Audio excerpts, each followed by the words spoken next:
¿Cuántas veces te sentiste atrapado por la presión de cumplir con las expectativas de los demás? De tener que encajar en un molde preformado, tener que ser así o parecerte o te tiene que gustar tal cosa. Sistemáticamente la sociedad nos ofrece miradas estereotipadas o formateadas sobre lo que podemos hacer, sobre el deber ser. Vivimos en un mundo donde constantemente se nos dice que debemos aceptarnos y amarnos tal y como somos, pero ¿eso es realmente tan sencillo? ¿Qué sucede cuando la imagen que tenemos nuestra no se alinea con lo que creemos que deberíamos ser? Hoy en Tenés que, vamos a explorar cómo podemos desarrollar una relación más auténtica y saludable con nosotros mismos, cortando con mandatos y expectativas de los demás y acercándonos a la versión con la que mejor nos sentimos. Me parece muy loco que lo mismo que te retraía es lo que te liberó, ¿no? Que es esa gente que estaba ahí afuera. De la mano de Bruno Silva, vamos a descubrir la importancia de la autenticidad, aprender a reconocer nuestros verdaderos valores y cómo podemos empezar a vivir una vida que realmente nos represente. Yo soy Eyal Moldaski y esto es Tenés que, un podcast de Clyde.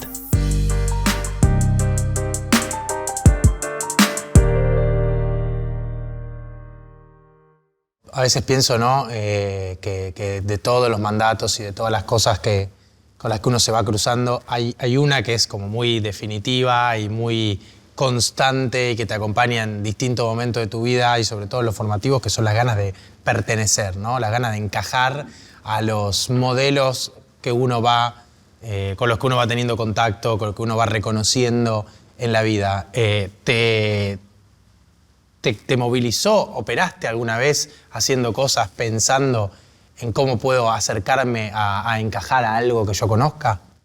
Bueno, la verdad es que como decís vos, ¿no? Es una de las cuestiones que más nos movilizan a los seres humanos y muchas veces estamos dispuestos a renunciar a nuestra propia salud mental para hacerlo, ¿no?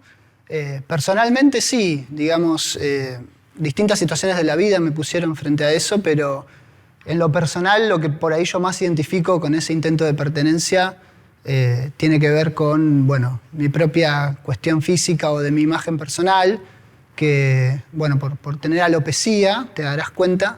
No te habías dado cuenta. No, para mí es una novedad. Por tener alopecia, bueno, es una cuestión que me afloró en la adolescencia y justamente en ese momento, vos hablabas de esto de encajar, sí. Si hay un momento cúspide de cuando intentamos encajar y cuando se está formando la autoestima, es la adolescencia, ¿no? Claro. Recontra, ya te quiero hacer preguntas sobre eso porque me parece un tema interesante y porque te lo escuché. Pero antes quiero saber cómo vos construís, digo, más allá de después eso va a ir mutando y va cambiando en el tiempo y va viviendo etapas, ¿por dónde pasa para vos una construcción de una identidad más personal y de esa definición que el resto tiene de nosotros y cómo vos vas negociando para armar algo ahí que lo sientas tuyo? Bueno, eso es súper importante, digamos, ¿no? Porque sistemáticamente la sociedad nos ofrece miradas estereotipadas o formateadas sobre lo que podemos hacer, sobre el deber ser, cómo ser buen hijo, cómo ser buen padre, cómo ser buena persona en general, claro, ¿no? Los modelos de éxito y distintos ideales. Entonces somos muy propensos a que desde afuera se nos inyecten, por así decirlo, ese tipo de ideas. Ahora, la contraprestación que tenemos que dar, como decíamos, ¿no? Es resignar a la propia escucha. Muchas veces para poder armarnos desde afuera tenemos que dejar de escuchar lo que nos viene desde adentro. E invertir esa brújula es lo que puede ir ayudando a forjar una propia identidad, por ahí de alguna manera más auténtica. Y pero todos esos mandatos o esos modelos, ¿no son un poco ordenadores también en algún momento de la vida? ¿No nos ayudan un poco a entender nuestros lugares? Porque si no también lo imagino como algo difícil solo mirarse a uno, ¿viste? Es muy confuso a veces mirar para adentro. Totalmente. De hecho, hay que tener cuidado en no caer en el individualismo también, ¿no? A veces el centramiento propio tan profundo nos puede llevar a ignorar a las demás personas y eso tampoco es algo que nos garantice la salud mental porque claro, nos puede dejar alejados, digamos, ¿no? Pero sí es cierto que, como vos decís, hay cuestiones que socialmente son ordenadoras, pero una cosa es que sean ordenadoras y otra cosa es que sean cápsulas o categorías de las cuales no nos podemos mover. Hay muchas personas que, a pesar de estos ordenadores sociales que aparecen, más que como eso, los toman como lugares y puntos finales, digamos, claro, ¿no? Entonces sus vidas quedan categorizadas o cercenadas a cumplir con el deber ser. Y claro, eso básicamente es dejar de existir auténticamente. ¿De qué manera uno encuentra una relación saludable con uno mismo y de qué manera uno también encuentra una relación saludable con los demás? Es interesante. En ese interjuego, digamos, ¿no? A medida que nos vamos formando como personas, podemos de alguna manera identificar las cuestiones que vienen de afuera, pero filtrarlas y hacer un juicio de valor. Justamente la búsqueda de los valores puede ser una mirada interesante para esta reafirmación, y ver aquello de lo que nos apropiamos, que no sea una mera introyección por ahí de la que no reflexionamos y que hacemos porque se dice que hay que hacerla o porque nos dijeron que éramos así o que eso estaba bien, sino que en ese filtro, en esa apropiación, yo pueda poner algo de mí y que me vea reflejado en eso que estoy eligiendo, digamos, ¿no? Entonces, ahí podemos llegar a encontrar un punto medio entre lo que se me ofrece desde afuera, que generalmente la mayoría de las cuestiones que humanamente seguimos proceden de afuera, y aquello que resuena con lo que yo tengo internamente. Podríamos decir con quien yo soy. Claro. ¿No? Me parece muy interesante este tema y quiero saber cómo es que uno va encontrando eso que uno es y eso que refleje lo personal de lo que viene de afuera. Pero vos habías traído lo de la adolescencia y me gustaría hablar un poco de eso para llegar a ver cómo encontraste vos lo que era tuyo. Okay. Entonces vos dijiste que en la adolescencia te apareció, digamos, algo de el no encajar. ¿Cómo fue ese momento y cómo se va construyendo la identidad personal a raíz de no encajar? Bueno, en mi momento personal, digamos que yo a los 12 o 13 años empiezo a perder el pelo, digamos, ¿no? Comienzo a tener lo que es una alopecia universal. Entonces de a poco se me van cayendo mechones de pelo, que a mucha gente por ahí le pasa, pero avanza hasta quedarme completamente pelado, digamos, ¿no?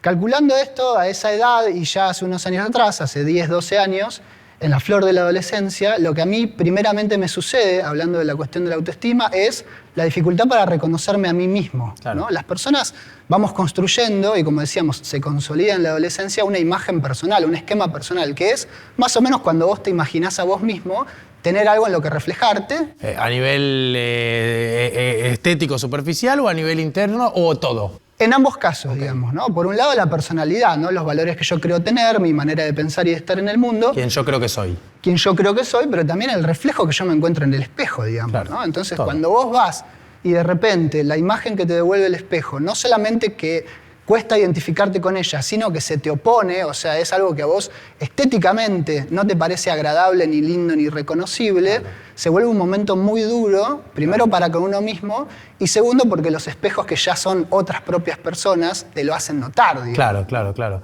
O sea, hay un momento en donde vos realmente te imaginás algo y lo que recibís no es lo que vos mismo estás proyectando de vos. Exacto. Hay un primer quiebre ahí. Y entonces, ¿cómo se construye a partir de ahí? ¿Cómo se resuelve? ¿Cómo se sale de ese momento de quiebre? Bueno, entonces, lo primero que sucede cuando vos no te encontrás con vos mismo es que intentás ocultarte o ocultar esos aspectos que no te están gustando. Claro. Porque si vos no podés reconocerte, probablemente vas a interpretar que las demás personas tampoco, claro, ¿no? Entonces, el primer momento es de ocultamiento, es de vergüenza, es de miedo, algo de ansiedad social también, hablando de salud mental, ¿no? Dificultad para mostrarte hacia el mundo. Como que sentís que esa versión tuya no sos realmente vos. Como que vas a aparecer frente a la gente que te conoce, tus compañeras de la escuela y demás, que a la vez tienen la intelectualidad de adolescentes, entonces no tienen el tacto que por ahí un adulto podría tener, y esa gente te ve de una manera radicalmente distinta. Entonces, primer paso es retraimiento, ¿no? Ocultamiento. Y obviamente una puesta en tensión uno mismo, de forma introspectiva, respecto de todo lo que estoy haciendo mal, o en este caso todo lo que está incorrecto en mí, todo lo que en mí yo veo y me parece de alguna manera que no encaja con lo que se espera de la sociedad. ¿Te sentís responsable, digamos, te llegaste a sentir responsable de algo de todo eso, o es simplemente una sensación de ansiedad, como vos decías?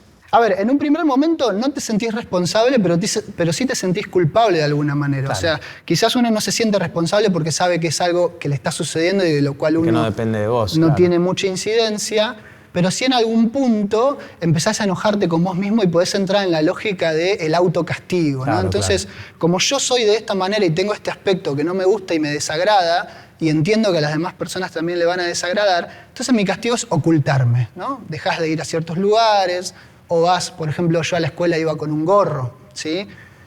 Porque además pienso la soledad, perdón que te interrumpa, es un mal aliado para los malos momentos.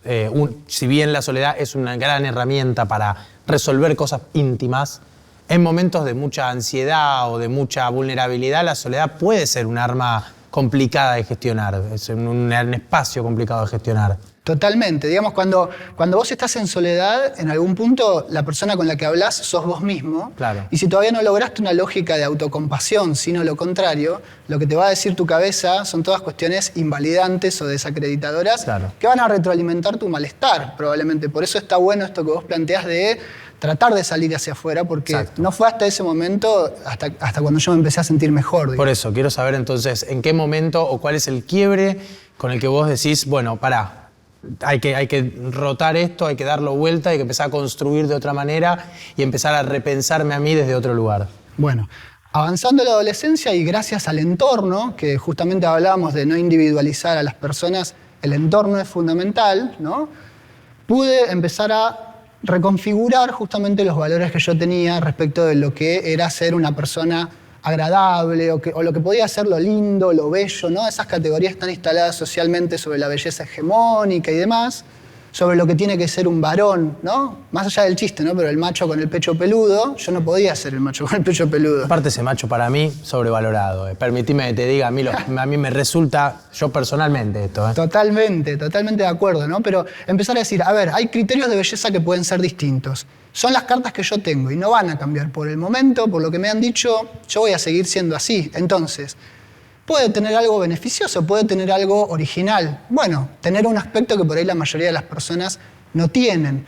Tener algún tipo de simpatía, por así decirlo, respecto de mi aspecto y bueno, empezar a buscarle la vuelta a eso y eso es lo que te ayuda a relajarte, ¿no? Que las personas te empiecen a devolver que por ahí la mayoría de esos miedos y esos juicios tan fuertes que vos mismo te decís son justamente tuyos y que la gente que por ahí vale la pena no va a juzgarte de esa manera o ese va a ser un buen filtro para vos ver quiénes son parte de tu entorno y quiénes no. Me parece muy loco que lo mismo que te retraía es lo que te liberó, ¿no? Que es esa gente que estaba ahí afuera.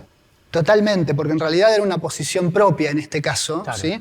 Muchas veces hablamos de que la exclusión viene del entorno y eso es cierto, me he llevado un montón de comentarios y miradas por ahí despectivas, pero eso no era lo que más me dolía, más bien me dolía mi propia interpretación de eso y creérmelo. Cuando uno se cree eso, cuando uno mismo se invalida, no se puede estar ni del propio lado, digamos, ¿no? Entonces, si uno no está del propio lado, cuando ya conoce todo el recorrido que tiene, es muy difícil que las demás personas te puedan acompañar. Entonces, implica apertura también para dejarse abrazar, ¿no? Claro, eso quiero saber. O sea, ¿tenés registrado algún, no quiero decir un quiebre, pero algún momento en donde algo sí se abrió o se empezó a dar esta apertura de una mirada mucho más compasiva del resto que también repercuta puertas para adentro? Sí, hay distintos momentos, ¿no? En un momento, bueno, yo iba perdiendo el pelo progresivamente y había un momento en el que yo tenía prácticamente la cabeza sin pelo y tenía muy poco pelo, digamos, ¿no? Entonces, charlando con mi entorno y con mi familia, me dijeron, bueno, rapate de una y ya está, empecé a construir esa imagen, ¿no? Y justamente eso también llevó a que yo deje de utilizar ese gorro que usaba hasta para ir a la playa, que en realidad obviamente ni siquiera quería ir, ¿no? Porque no era un momento, no era un lugar de la exposición que a mí me hacía bien. Pero digamos, dejar ese gorro y por así decirlo, tirarlo a la miércoles, fue algo que me ayudó como a decir, bueno, acá estoy yo, sin tanto disfraz, ¿no? O con lo que yo creía que era un disfraz y ahora lo siento como mi propia imagen, digamos, ¿no? Y bueno, ahí empecé a vivir un poquito más relajado o a construir esa relajación. Y hay un proceso que me imagino que es esto.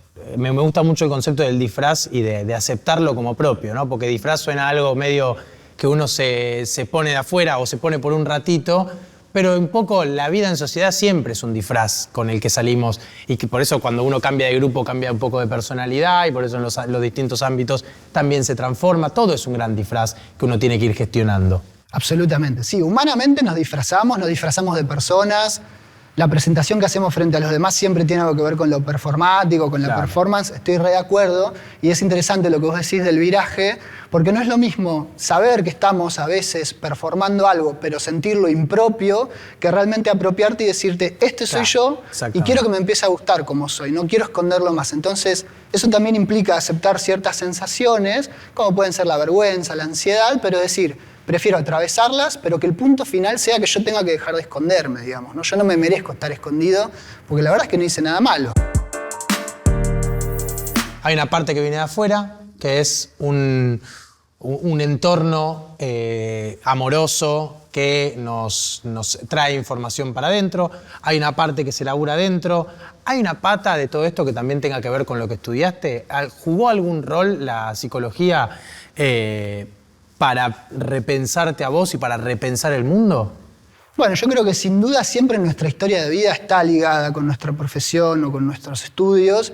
En mi caso particular, lo que yo encontré en la psicología, primeramente, bueno, mi madre es psicóloga, entonces yo siempre tuve algo del ambiente. Le podías echar la culpa y estás dentro del marco teórico. Exacto, podía ir a la clásica de que la culpa era de ella, pero más allá de esa situación, sí lo que es interesante es la posibilidad de haber experimentado cuánto puede doler no encajar en el mundo. Claro. Es una herramienta que te permite en primera persona decir, yo no quiero que esto le siga pasando a las personas, no quiero que le siga pasando a la gente esta cuestión de, por no reconocerse o por no cumplir con estándares supuestamente buenos o generalizados, tener que sufrir, ocultarse y en muchos casos trayectos mucho más duros inclusive. ¿Te pasaba de estar estudiando algo y verte reflejado en lo que estudiabas? Y mira, a mí generalmente me llegó a identificarme, por ejemplo, con las minorías de poder, por así decirlo, ¿no? Con personas que socialmente han sido excluidas, ¿sí? Ya sea por atributos físicos, ya sea por atributos de identidad o lo que fuera, claro, ¿no? Pero que han sentido que justamente su modo de ser era incorrecto. A mí, dentro de todo esto, lo que más me prevalece a la larga es que la existencia tiene que ser un camino singular de cada persona y que no hay existencias que puedan ser incorrectas, digamos, ¿no? Claro. De ninguna manera. Y menos cuando no estás interfiriendo con la vida de nadie más, ¿no? Claro, claro. ¿Y cómo haces entonces para, en esa singularidad tan propia y tan única, que por momentos, digamos, también tiene una otra parte que es un poco tan solitaria, para construir una versión no normativa de la felicidad? ¿Cómo se va a buscar la felicidad desde ahí? Bueno, eso es muy interesante, porque la primera pregunta sería si vamos a ir a buscar la felicidad, claro, que sería una felicidad que uno instintivamente espera que sí. Claro. Pero ¿por qué es la primera pregunta para vos? Pienso que esta cuestión de buscar la felicidad es un poco lo que nos hace tanto daño, ¿no? Ok. ¿Por qué? Porque genera una expectativa sistemática respecto de una sensación que para que valga la pena tiene que ser bastante instantánea o relativamente corta, claro, ¿no? O sea, la felicidad sostenida en el tiempo ya desde la psicología la llamaríamos euforia o manía, por así decirlo. Entonces, yo creo que retomando lo que vos decías de cómo generar internamente esa cuestión, tendría que ver con qué es lo que es significativo para mí, qué es lo que me representa a mí en tanto persona, y ahí entraría en juego este concepto o esta idea interesante que es la de los valores, digamos, ¿no? Que están internamente orientados y que me parece que puede estar buena para decir, bueno, feliz quizás a veces, triste también otras veces, valorar los equilibrios que a veces se subestiman bastante y son los momentos más piolas, pero realmente tratar de tener una vida que valga la pena ser vivida según mis valores, digamos. Claro, y eso. Entonces, ¿cuál es el parámetro? Uno construye valores que cuáles son, que cómo los contrastás, que cómo sabés que son propios y no que también están respondiendo a algún mandato externo. ¿Cuál es digamos, la vara que usás para encontrar ese regulador? Bien. Está bueno lo que vos decís, porque valores pueden ser los que hablábamos, introyectados, o pueden ser algunos que tengan que ver con lo propio, con lo autogestionado. Sí. Muchas veces lo que charlamos en lo que se habla en psicología o una teoría interesante sobre los valores y la autenticidad, nos cuentan de que cuando nacemos y somos niños estamos muy conectados con nuestros valores internos en un principio porque es lo primero que registramos y pedimos que sean saciados, ¿no? Sí. Ya sea desde el bebé que Tengo hambre, lloro. Exactamente. A medida que vamos creciendo, pareciera ser que nuestros valores... Yo ahora crezco y tengo hambre y lloro. En eso lo mantuve. Bueno, todo. Pero hay que ver si viene alguien y te da comida. Si lo lograste... Tal vez si viene alguien y me da comida y si encima... Bueno, no, lo dejo ahí. Está bien.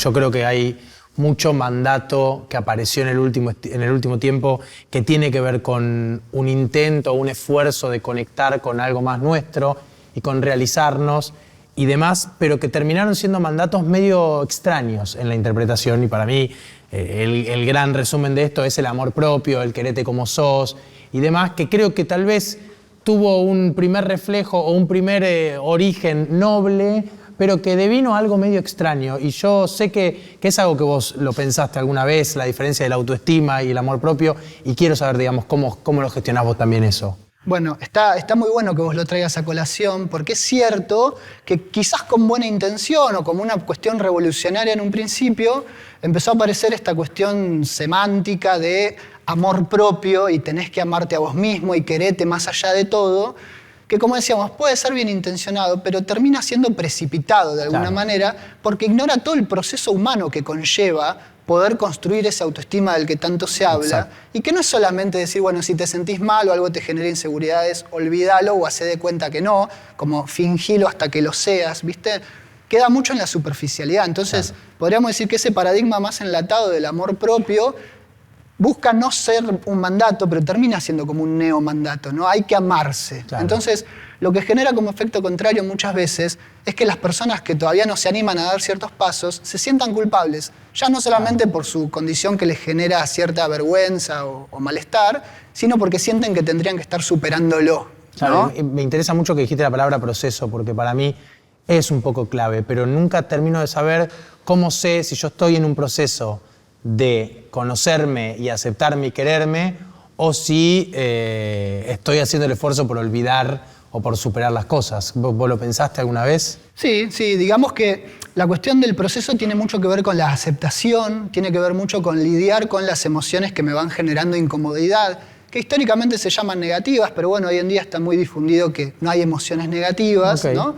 Y justamente con esto de ir de adentro hacia afuera. Esta idea sí me parece interesante y me parece gráfica, porque el hecho de poder estar construyendo un proceso más auténtico de autoestima no necesariamente implica que todo el tiempo te vas a empezar a sentir mejor y que todo lo que hagas te gusta y decís, bueno, qué bueno que estuvo y te felicitas, porque justamente eso sería saltearse el proceso, sino que vos puedas sentir que las decisiones o las prácticas que estás teniendo en la vida son congruentes con esa serie de valores que vos identificaste. Cómo me comporto en tal lugar, cómo yo quiero que sean mis vínculos, cómo quiero tratar a la gente que quiero, cómo quiero desenvolverme en el trabajo, qué quiero hacer en mis tiempos libres, dentro de lo que es la capacidad de agenciamiento de la persona, porque hay condiciones obviamente del contexto que hacen que no hagamos todo lo que queremos, pero dentro de los campos en los que podemos operar con cierta libertad u organizar distinto nuestra manera de estar en el mundo, que sean realmente cosas que hemos pensado y no que las hacemos por automatismo o porque siempre las hice así, digamos. No, y aparte creo que el no placer, digamos, el displacer, lo incómodo, es señal del buen proceso. No todo, no al infinito, siempre con gestión, pero creo que también hay una idea medio extraña de creer que todo proceso saludable es simplemente acumulación de comodidades. Totalmente. Me pasa otra cosa que pensaba mientras te escuchaba, es uno entra en un proceso, ¿no? Digamos, que tiene que ver con esto, con la aceptación, con encontrar valores, con conocerse a uno, pero en un momento salís a la sociedad, inevitablemente mirás alrededor, ves otras vidas, ves otras personas, ves otros tipos de felicidad, ves otros tipos de proceso y empezás a compararte y a pensar si el tuyo es verdadero, si el tuyo es genuino, si el tuyo es válido, si el tuyo es bueno. ¿Cómo gestionas esa comparación para saber que tu proceso tiene valor igualmente? Bueno, es importante esto, porque humanamente a veces alguien te va a decir, no te tenés que comparar con nadie. Eso es imposible. Es imposible. Exacto. Humanamente nos comparamos. La cuestión es que si venimos construyendo esto de lo que veníamos hablando, que es yo tener indagados cuáles son mis valores, eso también implica, sumado a esto, la cuestión de historizarnos y situarnos. Entonces, ¿quién soy yo? ¿Cuál es mi trayecto de vida? ¿Cuáles son mis posibilidades? ¿De dónde provengo? ¿Qué atravesé en la vida? ¿Cuáles son mis proyectos? O sea, la autenticidad también tiene que ver con eso, no de una manera individual, sino ver mi propio recorrido como algo singular y entonces sí puedo establecer puntos de diálogo con la vida de otras personas, pero entendiendo que esas personas también están en otros momentos, en otros procesos, con otros intereses. El tema es que cuando yo voy directo a la comparación, pero no hice un proceso previo de autoconocimiento y de ir empezando a gestionar algunas cosas de mi vida, y quedo muy al descubierto porque además en este mundo donde todo está tan idealizado, si yo contacto y me comparo con las versiones idealizadas de las demás personas, me voy a sentir muy miserable. Claro. No, porque aparte nosotros podemos compararnos con las versiones idealizadas de la gente, pero siempre somos la versión real nuestra, nunca nos idealizamos tanto nosotros. Exactamente. Sin embargo, a veces también, está bueno esto, porque a veces nos autoidealizamos, ¿no? Hablando de esto, a veces pasa en las redes sociales, ¿no? Sí. Presentamos una persona que después nos cuesta sostener y la distancia entre lo que realmente pensamos de nosotros y esa imagen que creemos que el mundo espera, nos hace bosta también, digamos, ¿no? Sí, nos hace chocarnos enteros, total. Queda un bache tan grande que es muy difícil volver al mundo. Totalmente. Me encantó la charla, de verdad, me gustó mucho, me pareció muy linda, me pareció muy interesante, me pareció muy necesaria también para muchas cosas mías. Yo tengo para cerrar, porque sé que tenés algunos tips que me parecían importantes, me conseguí unos espejos que estaban vendiendo en 11 regalados, son 2 espejos que armamos nosotros que te hacen ver hegemónico automáticamente, son espejos que le regalamos a todas las marcas para que la gente se pruebe y demás. Así que si te parece, lo que yo pensé es, nos vamos al espejo, nos miramos, vos me decís unos tips para sentirme bien cada vez que me veo, para lidiar bien conmigo, entender mi autoestima, entrar en los procesos y demás, y cerramos la charla de esa manera, ¿te parece? Me parece bien, vamos a intentarlo. Dale, vamos.